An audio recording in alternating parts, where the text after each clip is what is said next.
हम शेयर करेंगे second year physics का गेस्ट पेपर और पेपर स्कीम 23rd के लिए। सेकेंड ईयर के इस चैप्टर में हम फ़िज़िक्स के पेपर स्कीम को डिस्कस करेंगे। सबसे पहले आप सब्सक्राइब कर दें चैनल को और बेल आइकन को हिट कर दें ताकि आने वाली नई वीडियोस के नोटिफिकेशन आपको मिलते रहें। जैसे कि आपको पता है एग्ज़ाम सीज़न है, तो एग्ज़ाम्स की प्रिपरेशन में सबसे अहम रोल पेपर स्कीम का होता है। आपको पता होना चाहिए कौन से चैप्टर में से कितने क्वेश्चंस आ रहे हैं, आपका पेपर किस टाइप का है। यहाँ पे जब हम बात करते हैं कि पेपर किस टाइप का है, तो पेपर के दो पार्ट हैं। पहला जो पार्ट है वो MCQs बेस है। MCQs आपके 17 मार्क्स के MCQs हैं फ़िज़िक्स के, और MCQs के लिए इम्पोर्टेंट चैप्टर 12, चैप्टर 15, 16, 18, 19, यहाँ से दो MCQs आपके आ रहे हैं। जब आप सब्जेक्टिव के लिए पेपर को प्रिपेयर करते हैं, तैयारी करते हैं, तो वहाँ से डेफिनेशंस और फार्मूला को प्रिपेयर करेंगे तो आपके MCQs भी कवर हो जाते हैं। नेक्स्ट चलते हैं पार्ट 2 की तरफ। पार्ट 2 में आपके पास शॉर्ट क्वेश्चंस हैं। शॉर्ट क्वेश्चंस में पहला सवाल आता है क्वेश्चन नंबर 2, जिसमें आपको टोटल 12 सवाल दिए गए होते हैं। आपने 8 सवाल करने हैं। 8 वो सवाल करने हैं जो बेस्ट आपको, बेहतरीन 8 सवाल आपको तैयार हैं। अब वो 8 सवाल आप किसी भी कॉम्बिनेशन में कर सकते हैं कि चाहे 3 यहाँ से लें, 3 दूसरे में से लें, फिर 2 सवाल इधर से कर लें। आपने 8 सवाल पूरे करने हैं, ठीक है। तो अब यहाँ पे आपके पास 12, 14 और 15 इन 3 चैप्टर्स में से आपके पास 4-4 सवाल आते हैं, और यहाँ से कोई भी कॉम्बिनेशन बना के आप 8 सवाल को पूरा करेंगे। फिर आते हैं क्वेश्चन नंबर 3 पे। क्वेश्चन 3 में भी 12 सवाल दिए जाते हैं, जिनमें से 8 सवाल आपने करने हैं। 13, 16, 17 एंड 18 ये 4 चैप्टर आपके क्वेश्चन 3 में आएंगे, और यहाँ से हर चैप्टर में से 3-3 सवाल दिए जाएंगे। टोटल आपने अटैम्प्ट करने हैं 8 सवाल। बेहतरीन 8 जो आपको आते हैं वो आप यहाँ से अटैम्प्ट करेंगे। देन क्वेश्चन 4, यहाँ पे आपको 9 सवाल दिए जाते हैं, जहाँ से आपने 6 सवाल अटैम्प्ट करने हैं। 19, 20 और 21 ये 3 चैप्टर आपके पास ऐसे हैं जहाँ से आपको सवाल आते हैं इस क्वेश्चन में।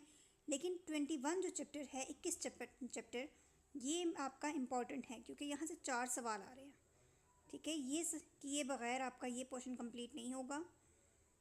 अब चलते हैं लॉन्ग क्वेश्चन की तरफ। लॉन्ग क्वेश्चन की तरफ, लॉन्ग में आपके पास अटैम्प्ट एनी 3 5 सवाल दिए हुए हैं, तो आपने एनी 3 अटैम्प्ट करने हैं। अब यहाँ पे बच्चे गलती क्या करते हैं, बच्चे यहाँ पे ये गलती करते हैं कि मोस्टली वो एक क्वेश्चन का ए पार्ट, अगर क्वेश्चन 5 लेट से वो अटैम्प्ट कर रहे हैं, तो ए पार्ट 5 का कर लिया, बी पार्ट वो 6 का करते हैं। ये मेथड गलत है, ऐसा नहीं करना। अगर आप 5 क्वेश्चन अटैम्प्ट करने लगे हैं, ए पार्ट करते हैं, तो बी भी इसी का ही करें। इसी तरीके से जो भी क्वेश्चन अटैम्प्ट करेंगे उसी के दोनों पार्ट करें। पार्ट ए पार्ट बी वहीं में से करें। जैसे कि क्वेश्चन 7 करें तो इसके दोनों पार्ट करें। ये नहीं करना कि ए इसका और बी इसका, या बी इसका और ए इसका, किसी भी और का ए। ये एक टेक्निक गलत है। लॉन्ग क्वेश्चन के लिए आपने एक क्वेश्चन जो आपने ले लिया उसी को सारे के सारे सब पार्ट उसी में से करने हैं। इस तरीके से आपका लॉन्ग क्वेश्चन कंप्लीट हो जाता है। लॉन्ग क्वेश्चन में आपने चैप्टर 5 क्वेश्चन 5 जो है वो चैप्टर ए पार्ट चैप्टर 12 में से है, बी पार्ट आपका 13 में से है। इसी तरीके से क्वेश्चन 6 के ए और बी पार्ट 14, 15 में से। देन क्वेश्चन 7 का 16 एंड 18, फिर क्वेश्चन 8 के लिए 17 एंड 19। कहने का मतलब है कि आप कोई से अगर 3 अपने क्वेश्चन लेने हैं, 3 क्वेश्चन अटैम्प्ट करने हैं, तो चैप्टर्स वो तैयार कर लें जो शॉर्ट में भी हैं और लॉन्ग में भी हैं, ताकि आपके लिए इजी हो सके। गेस्ट पेपर की तरफ मूव करते हैं। तो गेस्ट पेपर में आपके पास ये शॉर्ट क्वेश्चंस गिवन हैं। Why are heavy nuclei unstable, what factors make a fusion reaction difficult to achieve, what is meant by half life. ये इंपॉर्टेंट क्वेश्चंस हैं, आप इनको अच्छे से प्रिपेयर करें। Is energy conserved when an atom emits a photon of light, Give characteristics of X-rays. What are the advantages of laser over ordinary light? ये physics के कुछ क्वेश्चंस हैं, शॉर्ट क्वेश्चंस, जो कि आपके एग्ज़ाम पॉइंट ऑफ व्यू से काफ़ी important हैं. What is meant by spontaneous emission? Define the following: a band spectra, line spectra, and spectroscopy. What is threshold frequency? What are the advantages of electron microscope over an optical microscope? What is the minimum energy required to eject an electron from the metal surface? What is meant by inertia and non-inertial frame of reference? Distinguish between intrinsic and extrinsic semiconductor. ये questions आपके काफ़ी important हैं. What is the net charge on an type and P type substance?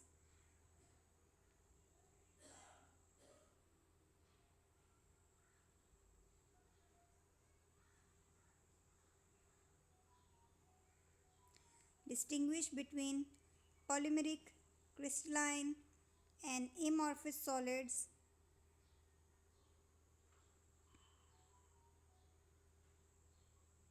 Define the following: strain, stress, superconductor.